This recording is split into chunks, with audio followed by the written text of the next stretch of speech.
Well, good evening, folks, and welcome to the Primestar Home Health Coaches Show with head coach Lee Doty. I'm Ben Hackler here with Coach Doty. And, Coach, how you feeling today? I'm feeling great, and appreciate y'all having me. Well, Coach, I thought tonight we would pull the curtain back a little bit, and I want to start trying to do a question of the week as we go. And so here's the question that is not really football related, but it's Doty family related. Uh-oh. So what is the ideal Doty vacation? Where are you heading, and what would you do? Ideal now, not just something you can do anytime. Well, regardless of what I would want to do, we're going to go to the beach. There we go. So, that's where we're going, and we like to leave really early so we can get there really early and do everything we need to do before we get checked in somewhere. But it wouldn't matter. I mean, any beach will do for us. Just sand and water. Yeah, sand and water. So that is the ideal vacation, and I think there's a couple in my family that's going to head out fall break. So, I guess where they're going. Yeah, are they going to Gulf Shores? No. Yeah, somewhere down that area. So, yeah, it's the beach, man. Our family loves the beach, and it's very relaxing, and we've been doing it for a long time. So, hopefully we'll keep doing it. Well, I knew with fall break coming, I figured there was somebody in your house headed to the beach. That just seems to be the way that it goes. Right. Good question. Well, Coach, let's talk about last Friday night. You guys, homecoming, big win over Richwood at home, took care of business. And when the game was over with, you asked me if I was able to see the stands. And, of course, I told you I wasn't. But can you talk about the crowd and what you saw when you looked up Friday night? Yeah, we had a packed house. And, for a homecoming crowd, we usually have a pretty good crowd. But that's probably the biggest homecoming crowd I've been associated with since I've been here. And, we packed it in the stands around the end zone. And, even outside the gate, we had some people out there. And it was great to see. And, we challenged them to show up, and people did. And, it was a great crowd. Absolutely. Well, Coach, what does that crowd do for you, though? Like, I know you talked before about just seeing support, but does your team feed off of that? Absolutely. When you can feel when our guys, the crowd gets loud, you can feel it.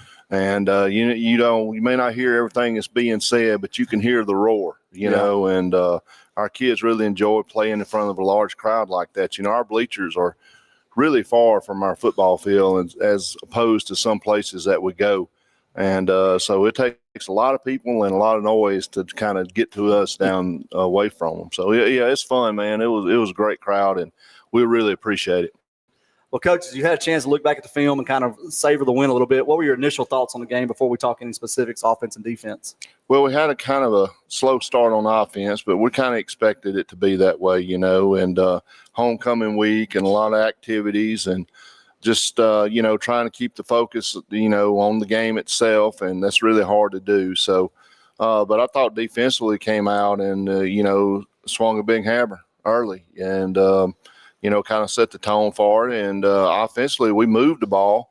We just didn't score as much as we wanted to, and but, yeah, kind of a sluggish start, I'd say, instead of a slow start. But, we got on track there, and, Richwood came out and, they had some juice early in the game. And so it kind of took us a minute to get going. Well, Coach, let's talk some about those things. The offensive sluggish start, it really looks like your team has developed an identity. Of course, we kind of knew what that was going to be, but I asked you today, if I had told you that the fullback position was going to be your leading rusher, would you have believed me if I told you that 6 weeks ago? No, I wouldn't have had, not with, the way we've seen, we knew what Trammell can do, and, and also Hagan, we saw him in the preseason.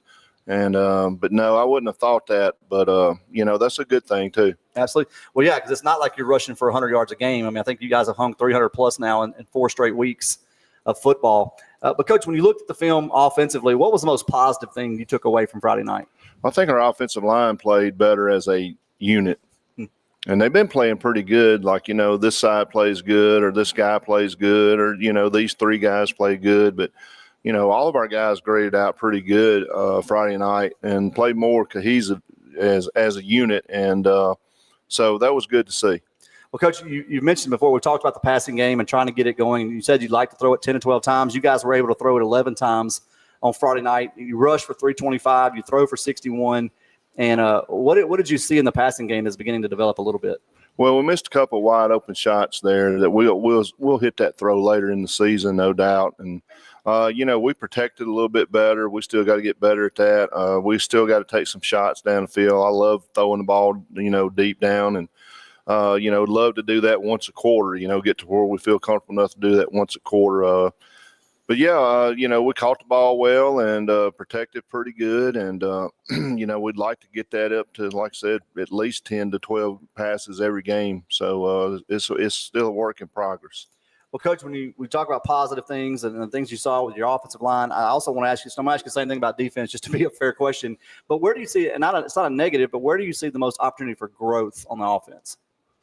We're still putting the ball on the ground too much. One time a game is too much because turnovers to get you beat against good teams.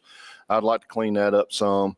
We're still missing cuts with our tail. I think one of the reasons our tailbacks are not our leading rushers is because we're missing wide open cuts. Instead of cutting out, we're cutting in. Instead of cutting in, we're cutting out at the worst time possible. So, there's lots and lots of growth. I'd like to see our receivers block better. And be more physical out there. To play receiver at Sterlington, you got to be able to block. Absolutely.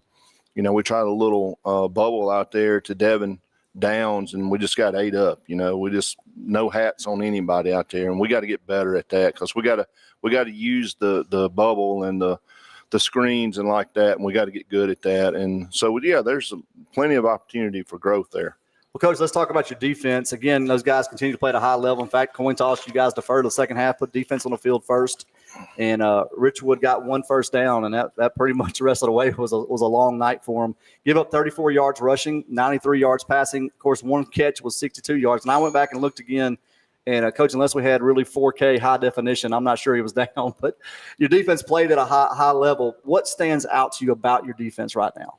I think our seniors are playing at an elite level right now. Our front four seniors and our two linebackers, senior linebackers, those six guys played really, really well the other night. And they've gotten better every week.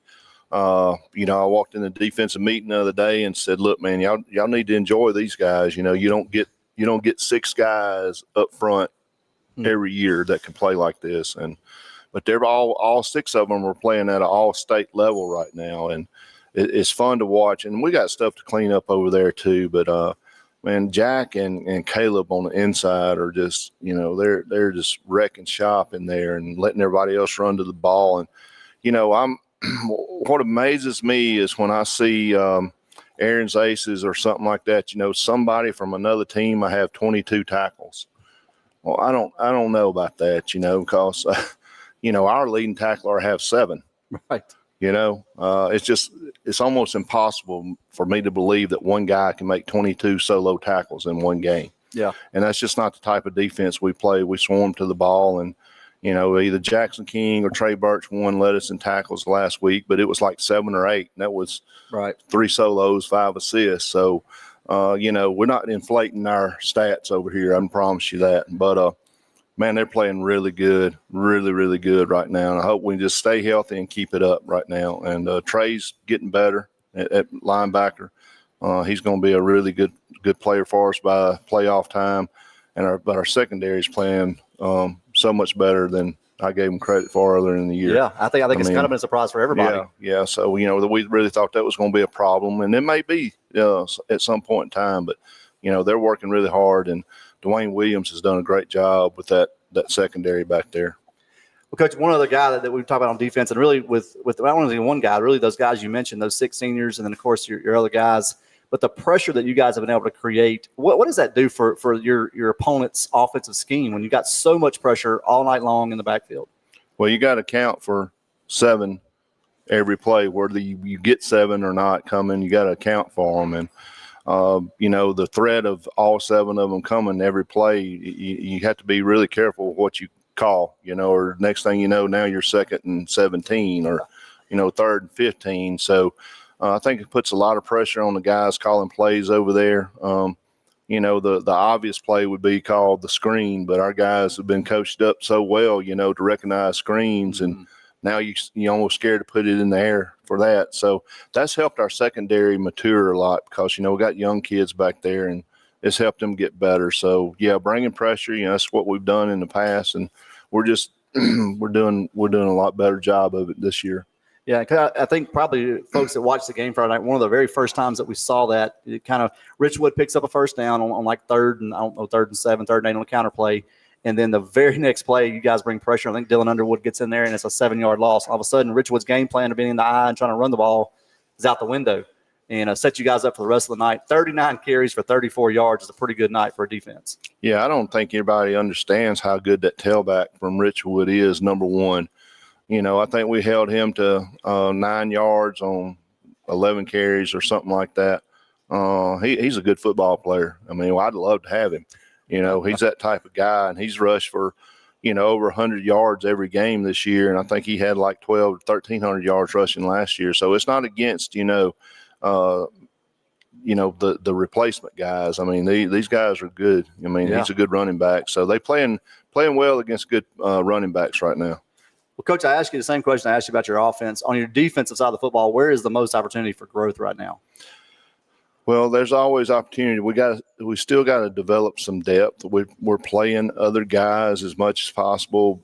Bennett Weems got in and got some quality reps the other night. Aiden Lingfeld got in and he played a lot. You know, we're playing Connor Justice.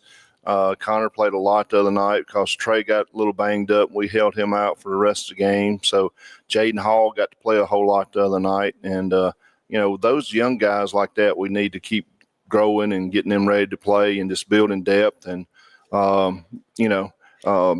just keep playing, man. Just keep playing hard. And, I think one of the things we got to get better at is, we give up a touchdown and, people going to score. Yeah. I mean, that's just part of it. They got coaches too. And so they're going to score points, and we just got to be ready to line up and try to stop the extra point and forget about it. Like Deion Sanders says, he just got to have a short memory. Yeah. So, but anyway, that's I'm proud of them guys. Well, Coach, you mentioned those young guys. And before we talk about players of the week, those young guys get some snaps in JV games, and we talked some about that last week. But how important is it for a young player to get Friday night snaps versus JV snaps? Well, the other night in that atmosphere, it was great for him because, Jaden Hall and Connor Justice came in, I think in the first quarter. So, I mean, they got to play in front of the, when it was still tight, and that's really good. And, it's awesome for that to happen. So, I mean, even on the offense side of the ball, we're playing a lot of other guys, so just trying to get people reps and get them ready for this playoff run here in about 5 weeks. That's almost here, Coach. Yeah, it is. Well, Coach, let's talk about your players of the week, brought to you by First Security Title Monroe. And I also want to mention that these players of the week, both of these guys will be seniors. And so we'll also recognize them with our senior spotlight brought to us by McDonald's and Miss Jennifer Thomas. So, Coach, who are your players of the week and your senior spotlight this week? Offensively, we got Landon Taylor, plays guard for us.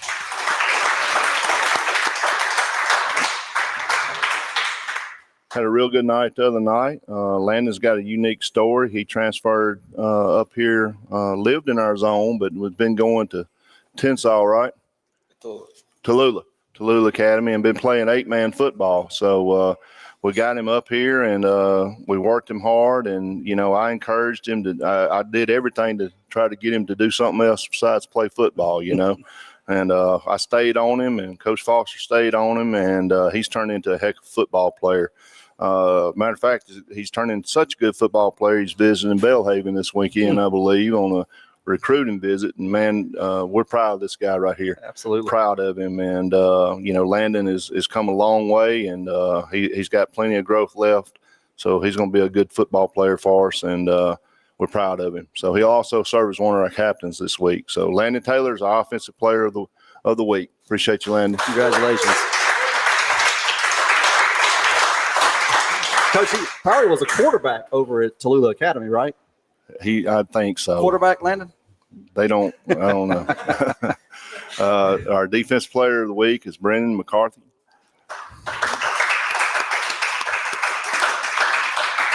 Brendan's one of those 6 seniors we were talking about, plays defensive end for us. And to me, the turning point in the game was his interception, I think. That kind of that killed him.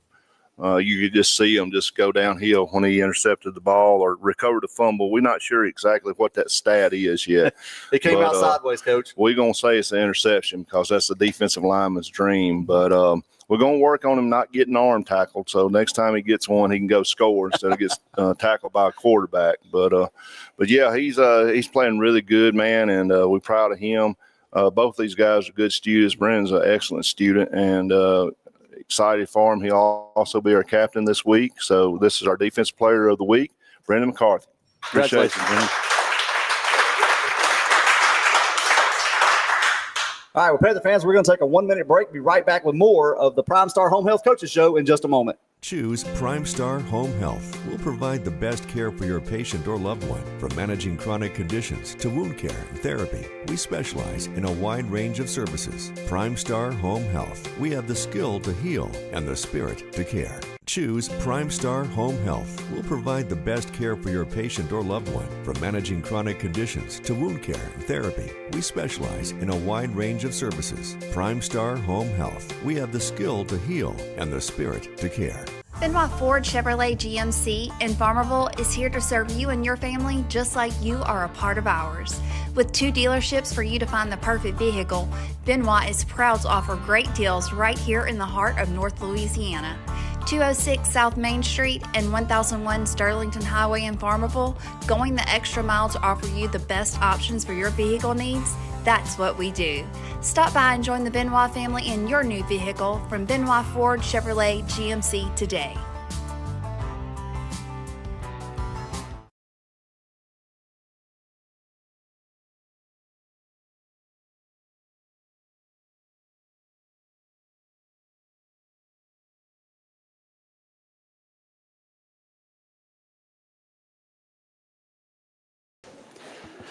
Panther fans, we're back here at the Primestar Home Health Coaches Show. And, Coach, we talked about Richwood last week, closed the door on that. You guys have started preparation for Bastrop. Bastrop really from kind of a new opponent for us. They moved into our district last year, and I think we played them once in the Bayou Jam before that. So really only the second time our schools have met in the regular season. They come in this year with a 2-2 record, but probably the thing, and I know you mentioned this a little bit, that the kind of is a little bit of an eye catcher is they come in at 2-2, but with a big win last week over Carroll at homecoming. And 12-7, they're led by Tank Washington, moved and taken over up there. And I know a lot of us are big fans of Tank, loved what he had going at Carroll and hoping for the best for him up there in Bastrop. And so as you've looked at the Rams and kind of seen them, what are you seeing from them on film when you turn it on? Well, I talked with him the other day, and I told him that they're to me, they're scary looking. I mean, they're big, good-looking kids. I mean, he's got about 55 of them out, which is about 25 to 30 more than they had out last year. They don't have a lot of them going both ways as they did last year. They're really excited now because, they got a big win against Carroll last week. They play really hard. He's got them playing hard, and it's going to be a dead-gum battle for us to go up there and come out of there with the win for sure. Well, Coach, when you talk about the kids that look scared, you look at their offense, what kind of makes you the most nervous, or where are you looking at, hey, we got to make sure that we do these things with our defense? Well, they got a receiver out there, number 11, that's probably 6'1", 6'2", maybe even 6'3", 190, 200-pound guy who can really run. They throw it deep to him, and I mean, it's not like a once a quarter shot. It's like, once a series shot, they're going to throw it deep. Yeah. And, if you throw it 35 times and you hit 3 of them, well, that's 20 points right there, So, and that's kind of how I look at it as a defensive guy when I was coaching defense. I can't let them hit these big plays on me, make them line up and drive it 10 to 12 plays. But just the big play ability. Their quarterback is a really good scrambler. He can throw it on the run. He seems to be a tough kid because he's gotten beat up a whole lot. He's gotten sacked a lot, gotten tackled a lot, but he keeps getting back up and making plays. So I know he's got a lot of heart about him. So and then they got good guys on the other side too. Number 6 is a good player. Number 10 is a good player. The tailback number 2 is he looks like he's a speedster. So we're going defensively. We got a lot of work to do to make sure that. We can keep the ball in front of us, come up tackle, and just make them execute and try not to give up big plays. Well, Coach, as far as their defense, I know I looked at the film today, and really They played a school like Union, and then they played. I even think Delhi Charter runs a little bit of split back. A lot of 4-man, 5-man fronts. How do you handle the difference in those two fronts, and kind of what's the offensive approach to that? Well, we've seen just about every front known to man already. Our offensive line has, and people want to dive on us. That's kind of been the trend. But when you get out of what you do normally, if you're a 4-3 team and then you play us, and now you want to be a 6-2 team, and you got to teach guys different techniques in 1 week. Yeah. And, belly flopping is, when people started belly flopping on us, we had to teach our guys how to handle that, So I feel like we've done a good job of coaching against that now. Yeah. So we almost welcome you if you want to drop 3 on the ground and play us with 8 people, Yeah. And it's just been a chess match with everybody, trying to stop our offense. And some people get a good plan together, but most people who stop us are just playing a base defense. So the problem with that is we don't really know what their base defense is going to be. So, we're excited to go up there and take, hopefully we can get it done in one series, but it usually takes us a couple series to figure out what everybody's doing. And then we start finding those cracks in there and start hitting them. And that's why our fullbacks are having such a good year. Yeah.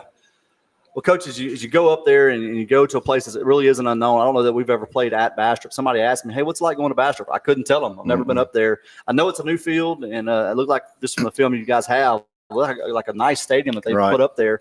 But as you guys go up there, I know one of the things that you've talked about with your team is not letting the opponent dictate how you play. So how do you keep your kids focused on the Panther standard of football versus, hey, it doesn't matter who's on that sideline?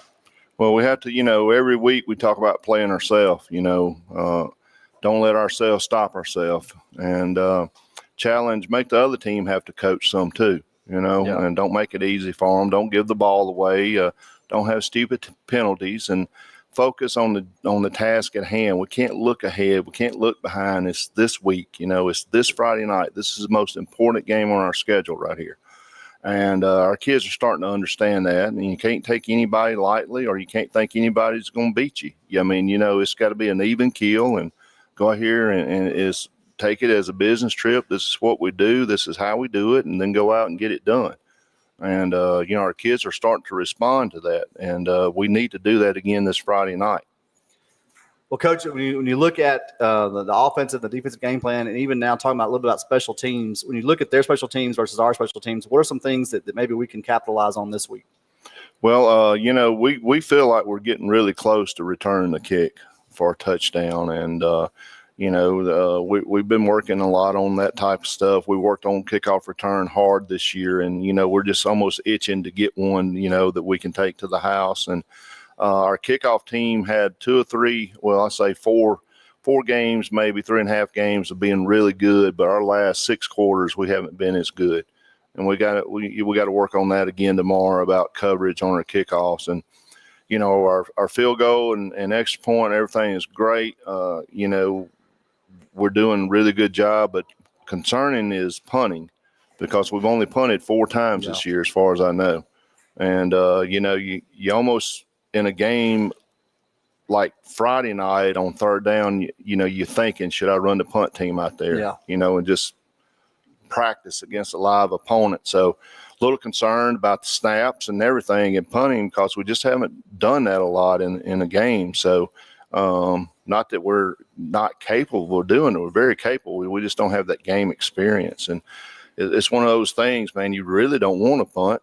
But, I was just thinking that. You really need to at some point in time, and you want to have that experience. So I think we'll be good special teams-wise Friday night. I think, if anything on that, we'll have an advantage there. And we appreciate RJ, working so hard with special teams and getting them right. So we're excited about that.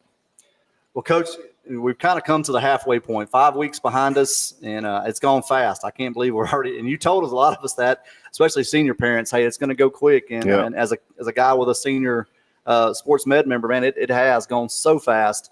But what have you learned about your team, and then what's your message for the next – hopefully for, 10 more weeks. 10 more weeks. Well, I mean, our message is, and it's the same every day, is, we want to to stack bricks. We want to get a little bit better, a little bit higher every day, every week. And, we're talking about, we don't want to be really, really good right now. We just want to keep getting better. I told them today, I said, we're still average to me, still an average team. We're week 5, week 6, 7, 5, 6, 7, you really find out more about your team than you do in week 1, 2, and 3. You want to know who your team is by week 8. And, but I think our kids are tough. I think they'll compete. I think they want to compete. I think they love each other. And, and I think number 4, what I just said, is one of the best things about our team. They love each other. They want to play for each other. They hold each other accountable. And, practice is not miserable because we all want to be there. Practice is not miserable because we're 4-1. We know that we haven't even begun to get good yet. So it's a lot to focus on, and it's a lot to talk about. And but the main thing is don't regress. Just keep getting better. And so far, our kids have done that. Well, Coach, good luck this week as you hit the road up to Bastrop. Panther fans, that game will kick off at 7 o'clock there in Bastrop. If you can't make it, you can catch us on YouTube beginning at 6:15 with a replay of this coach's show. And then the pregame show will start about 6:45 with myself and William Handy, and we'll get you set for kickoff right at 7 o'clock. Also want to encourage you to check out the website, shspantherfootball.com. You'll find the highlight videos, the hype videos, game replays, and more right there on the website. And, of course, every Friday night you'll find the live stream link on that website. Coach, final words tonight before we wrap it up? Well, I got some people in Mississippi, and they watch the live stream every week, and he's very thankful. My dad is, that we have that, and he's able to watch it. And we appreciate Empire Media. We appreciate what you guys do, and I know you put a lot of work in to make it happen, and we appreciate that. And hopefully we'll have a big crowd at Bastrop, and like I said, the stadium looks nice. I've never played there myself, and excited about going up there and seeing what happens. So maybe everybody come out and we'll have a good night. And as always, go Panthers. All right, Panther fans, that's going to do it tonight for us from the Primestar Home Health Coaches Show. Hope you have a great week, and we'll see you Friday night there in Bastrop. Thanks, Coach Doty. Hi, I'm Ashley Dowdy with Homeland Bank. We believe that investing in our schools and local teams means investing in our future. We're committed to creating endless possibilities, both on and off the field. Together, we can build a brighter tomorrow. Homeland Bank and the Starlington Panthers. Together, we can build a winning team. Where's your money? Homeland Bank, Equal Housing Lender, member FDIC.